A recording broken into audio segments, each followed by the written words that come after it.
All right, ladies and gentlemen, welcome back to the channel. A little bit different setup today because we are going to be doing a complete deep dive on the Sacramento Kings. Damn, I should be wearing my Sacramento Kings hat, but I think it's in the car. Before we get into it, man, hit that like button, hit that subscribe button. I am doing this for every single team in the NBA in preparation for the upcoming season. Sacramento Kings are a little bit special to me because when I first started doing YouTube back in I believe it was 2014. One of my first and only fans, ended up being a friend, was a diehard Sacramento Kings fan. So I've always had kind of a special special pocket in my heart for the Sacramento Kings. So they did a lot last season. Or I should say they did a lot with the trade away of Tyrese Halliburton. You got Davion Sabonis in return. We'll talk about that a little bit later on in the video. Unfortunately, their record only finished at 30-54, 25th best offense, 27th best defense. When we look into like splits or stats, nothing really stands out. You know, free throws made, free throws attempted. I guess they were good at that. Drawn fouls, it looks like, but for the most part, nothing too crazy. But like I said, they didn't really start making a bunch of strides until the second half of the season because you traded away guys like you traded away guys like Halliburton, you traded away guys like Buddy Hield, and you received Domantas Sabonis, who you can kind of see it right here in just 15 games for the Sacramento Kings, averaged about 19 points, 12.3 rebounds, 6 assists, and a steal. Now, I consider myself a pretty big Domantas Sabonis fan, so I will admit he was extremely inconsistent on the offensive end for the Sacramento Kings, but it's hard to come onto a brand new team, a brand new roster, a brand new coach. It's just difficult to come into all these different things. So this is Real GM here. We're just going to kind of go ahead and discuss it. Now, I will say first things first. I think Mike Brown, especially with his defensive mind, I think he is going to be the perfect coach for this Sacramento Kings team. Now, they made a lot of small, minuscule moves, okay? Trey Lyles, Kevin Herter, Malik Monk, most recently Matthew Dellavedova. You drafted Keegan Murray. I cannot wait to watch Keegan Murray play basketball in the NBA because in the summer league he was looking phenomenal. But when we take a look at this Sacramento Kings team, I have defensive concerns. That's really about it with this Kings team because they can score, man.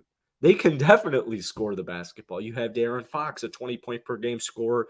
You have Malik Monk and Kevin Herter at the shooting guard position, two very, very, very capable scoring shooting guards. Their defense might lack. I think Kevin Herter is a little bit bigger, a little bit longer than Malik Monk, a little bit better on the defensive end. So we'll talk about the starting lineup a little bit later on in the video. But you have Harrison Barnes, 16 points, 6 rebounds, great defender. I would view Harrison Barnes as one of the more underrated pieces. There were a lot of rumors, there were a lot of rumblings this offseason and in last year's trade deadline that maybe the Sacramento Kings were going to look into trading him away because he has trade value. He has trade value. He's a lot. Let's take a look. We'll click on it. He's a lot younger than a lot of people give him credit for. He just turned, September 1st at the time of this recording. But once the season ended, he just turned 30. So he's very much in his prime, and he's very much a capable player. I mean, we look at his stats.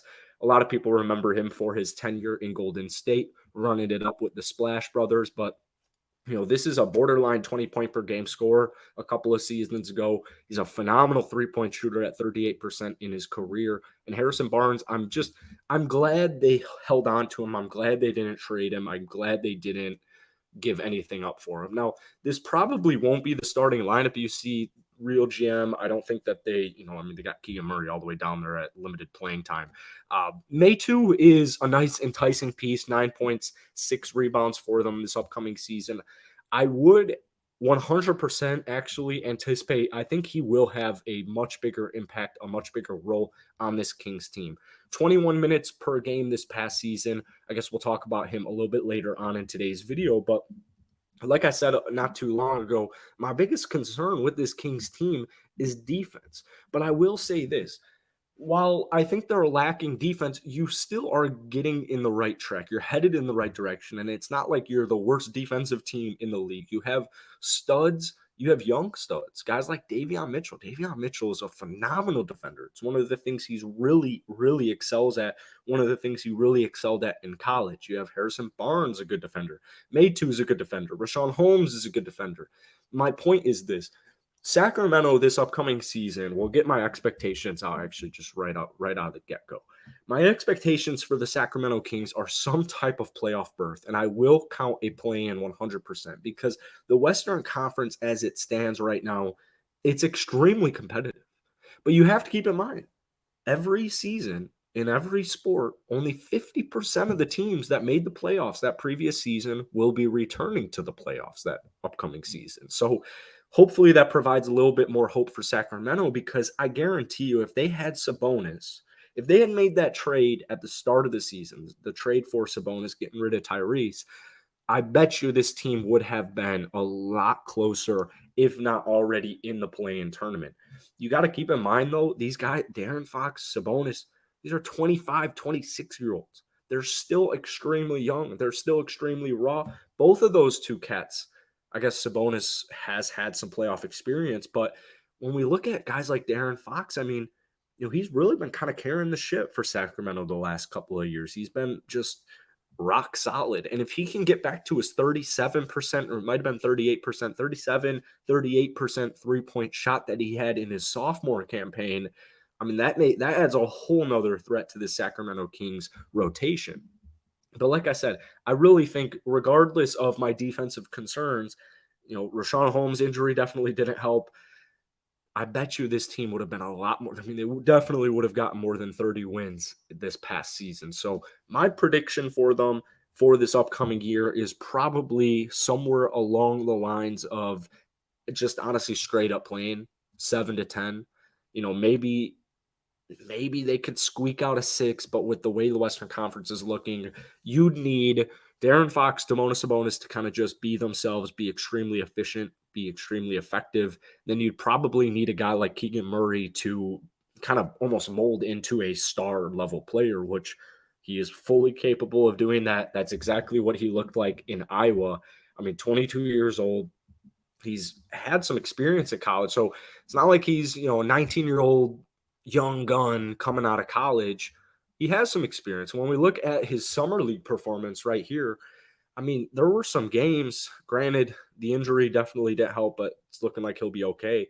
If we look at these 7 summer league games, we're looking at 21.7 points a night, 7.43 rebounds, and 1.29 steals. So that is something that the Sacramento Kings will definitely be taking this upcoming season. Now, my guess is that Mike Brown and the Sacramento Kings coaching staff my guess is they get pretty creative with their starting lineups. If I had to take a guess as far as what their lineup will look like right out of the get-go, I would go with Darren Fox, Kevin Huerter, Keegan Murray, Harrison Barnes, and then Sabonis. Now, they might decide to rotate guys like Rashawn Holmes at the 5, Sabonis at the 4. Floor spacing-wise, that does tweak me out a little bit, but like I said, defense would be the vocal point with a lineup like that. Rashawn Holmes is a very capable, very suitable, like young, 28 years old. He's in his prime, just entered his prime. He's from Illinois. Shout out Illinois, Lockport, Illinois. That's not too far away from me. This past season only played in 45 games. So I don't know, maybe some people might be worried about his just health in general, but if you get a healthy Rashawn Holmes, he's just going to do his thing. If we go back to 2 seasons ago, 2020, 2021, let me see if I can go ahead and we'll highlight this right here.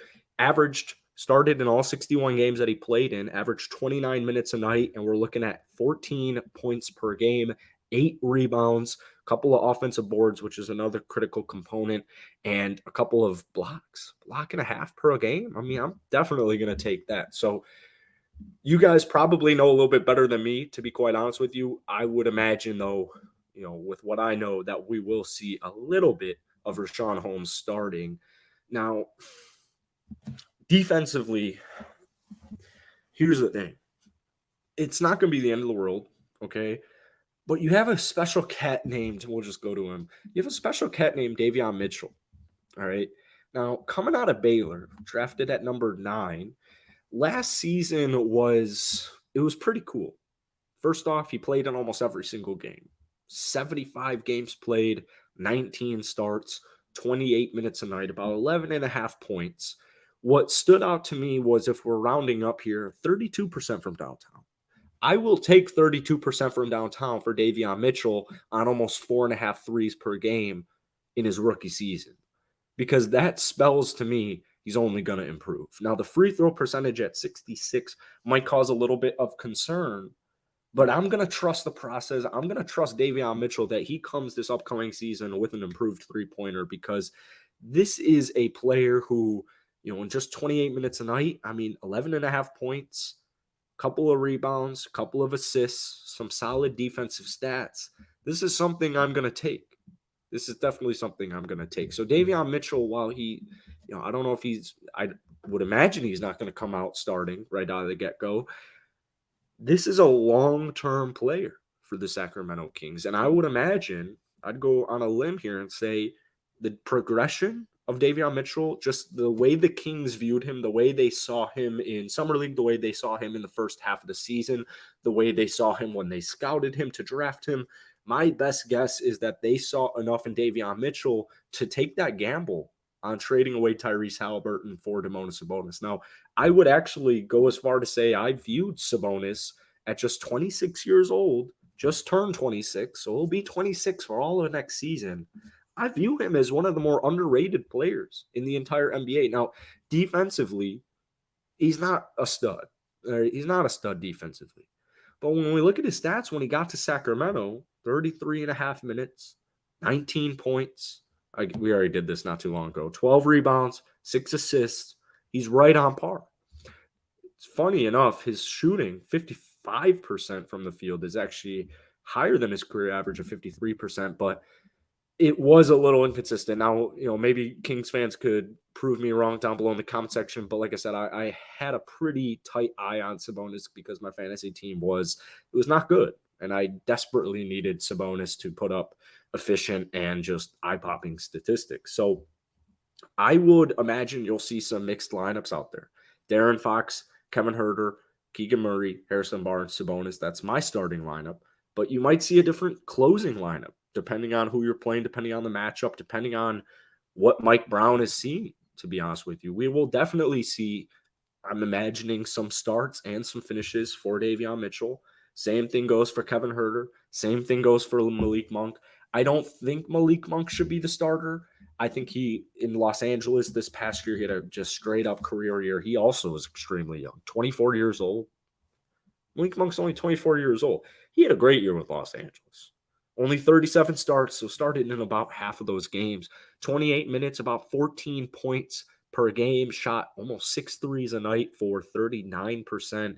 And he got you some rebounds. He got you some assists. He just chipped in any way, shape, or form that he could. I think he is just a nice threat to have off of your bench. Terrence Davis even is kind of a nice, enticing player. He's up at 25 years old now, so maybe this might be the year he truly breaks out. Nothing bad. It's just nothing bad from Terrence Davis. I remember him in Toronto, and I was really hoping he panned out in Toronto. I was really hoping that they could develop him into just, what do Raptors, like the wing? I think they call the joke for the Raptors is the wing factory. So I thought that him going to the wing factory, getting drafted out of there, might have helped his case, but it just didn't come along right away. They didn't even really play him too much, 17 minutes a night. It's not like he's getting crazy minutes in Sacramento, but 30 games played, 11 games started, only 18 minutes a night. You're putting up 10 points. You're putting up 10 points in just 18 minutes off the bench. That's extremely useful. That's extremely useful to me. He's career 37% career three-point shooter. So give you a little bit of defense, he'll give you a little bit of scoring, and he'll give you a little bit of shooting. Terrence Davis off the bench, it's somebody not too many people are actually talking about. Now, bringing in Sam Merrill was actually pretty interesting. I don't know too much craziness about him. I remember playing like my NBA and getting Sam Merrill cards and being like, this doesn't offer me too much. However, who knows? I used to live in Utah, so I love all Utahians. Is that how they call it? Utahians. But we'll see with Sam Merrill, a little bit more of a low risk, high reward type of player. Matthew Dellavedova was certainly an interesting get. It was a very, very interesting get. He hasn't been in the league on a consistent basis in quite some time now. We saw in 2020, 2021, he only played 13 games for Cleveland. But if you turn the clock back to the Cavaliers' finals runs when he kind of first got into the league, I mean, if we look at statistics wise, only 5.5 points per game in his career. But you kind of see it here with the almost 4 assists a night in just 20 minutes for a career average. Matthew Dellavedova, I'm really hoping for something here. I'm really hoping for something here because that's the thing with these guys who go overseas, that he's still really young. Or I guess he's not really young. 31. He's not old. A 31-year-old definitely isn't old. So Matthew Dellavedova might be the perfect kind of culture piece that Mike Brown is looking to get. And that's my best guess as far as why. I mean, obviously he has the Cleveland Matthew Dellavedova connection, but Delly gives you everything. He gives you everything except glamoring stats. It's almost, him and Facu to me are very similar players, but I'd rather have Matthew Dellavedova. If you watched like Delly versus the Golden State Warriors, this guy was a real SOB. He was a major pain in the ass. So Dellavedova, I think, is a perfect kind of culture piece for what Mike Brown is trying to establish here in Sacramento. Now, Trey Lyles, I made a Kings video on this channel, I think somewhere right after the draft. And Trey Lyles was one of those players that I was talking about in my video. And I remember getting a couple of comments saying, who cares about Trey Lyles? I care about Trey Lyles. I care about Trey Lyles. 22 games for the Sacramento Kings last season. Granted, it was at the end. 23 minutes, 10.5 points, 5.5 rebounds. Nothing crazy defensively, but he's a stretch big, 37%, 36.5% from downtown last season. The reason I bring up Trey Lyles is because you'll probably see him get mixed and matched with guys like Sabonis and Richaun Holmes, two non-great three-point shooters. We'll take a look here at Sabonis' career three-point percentage. It's only 32%. It's still respectable. You're probably not going to leave Domantas Sabonis wide open for a three, or every three, I should say. Maybe you might leave him open for a three if the defender is late for a rotation or guys just get caught up down below in the paint or whatever. But you're not going to leave Sabonis wide open from downtown every single game. So you might see a little bit of Trey Lyles paired up with Richaun Holmes in that backup unit. And that might be just kind of a nice little deadly duo that they got there. Alex Len as well. I'm an Alex Len supporter, 29 years old. I know his career hasn't been anything too crazy after getting picked at number 5 back in 2013. But for Sacramento this past season, played in half of the year for 15.9 minutes. To me, it's just a nice little bench piece to have. Alex Len's just a nice little bench piece to have. I don't really like Alex Len slander. Like I said, I know he went number 5 back in 2013, but still, the fact that he's still in the league, he's still producing, he still has a job, he still has a role on an NBA team. I mean, you really can't view it as like a failed NBA career in any way, shape, or form. Maybe things just didn't pan out quite as much as you wanted. Neemias Queta. My boy Sirio is very, very, very big on Neemias Queta. I like him too. I don't know if he'll have a crazy huge he definitely won't have a crazy huge statistical impact this next season, but got another year, get another year under your belt. He'll have an impact. It probably won't be anything too crazy, but he'll definitely have an impact. Keon Ellis and Monkiki are also enticing to me, but I really want to prioritize the last bit of this video on Keegan Murray. His brother is actually, I think, a projected late first-round pick at Iowa for this upcoming season. But we talked about him. We talked about his summer league here. To me, Keegan Murray is the secret weapon here. I really view Keegan as the secret weapon for this Sacramento Kings team. I mean, if he develops the way he looked like he was going to develop in summer league, if you watched him in college, or if you just watched a little bit of film on him, or if you just did a little bit of reading, a little bit of research on Keegan Murray, if he pans out the way some analysts, or I should say most analysts, hence getting drafted at number 4, expect him to pan out, I mean, you have a pretty enticing little big three here in Sacramento. And it's definitely going to get the ball rolling because you have a bunch of nice surrounding pieces. Everybody we talked about in today's video is a nice surrounding piece. So to me, Keegan Murray really is kind of that. He's that secret sauce. He's that secret weapon that Sacramento has. And if he could, I mean, if Keegan Murray's coming out and dropping 20 points per game, good 3-point shot, adequate on defense next season, this is, it probably is going to be a playing team regardless, but it just definitely helps their cases. So let me know what you guys think about the Sacramento Kings down below in the comment section. I do post a good amount of Sacramento Kings videos, so if you're a fan and you want to stick around, I would appreciate a subscribe. But hopefully you enjoyed today's video. I would love for you guys to go ahead and drop some comments down below. This was my first try at a video like this where we have all this interactive stuff. It was a lot more difficult than I had originally intended, but I had a fun time. I hope you guys enjoyed it. If you're still watching this video right now, I really love you. So that's it for me. Peace.